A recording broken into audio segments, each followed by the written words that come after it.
2026-27 ஆண்டிற்கான ரயில்வே அமைச்சகம் தொடர்பான மானிய கோரிக்கைகள் மீதான தொடர் விவாதத்தையும் வாக்கெடுப்பையும் மக்களவை இன்று மேற்கொள்ள உள்ளது. நேற்று இந்த விவாதத்தை தொடங்கி வைத்து பேசிய காங்கிரஸ் கட்சியைச் சேர்ந்த தாரிக் அன்வர் அரசு தனது இலக்குகளை எட்ட தவறிவிட்டதாக குற்றம் சாட்டினார்.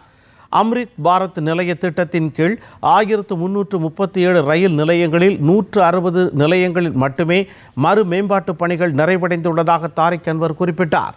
பயணிகளின் பாதுகாப்பு என்ற பெயரில் அரசு வெறும் அறிவிப்புகளை மட்டுமே வெளியிட்டு வருவதாகவும் அவர் குற்றம் சாட்டினார். கடந்த 10 ஆண்டுகளில் ரயில்வே துறையில் குறிப்பிடத்தக்க மாற்றம் ஏற்பட்டுள்ளதாக பாஜகவைச் சேர்ந்த கணேஷ் சிங் தெரிவித்தார். புதிய தொழில்நுட்பங்கள் அறிமுகப்படுத்தப்பட்டுள்ளதாகவும் ரயில்வே கட்டமைப்பு விரிவுபடுத்தப்பட்டு வருவதாகவும் அவர் கூறினார்.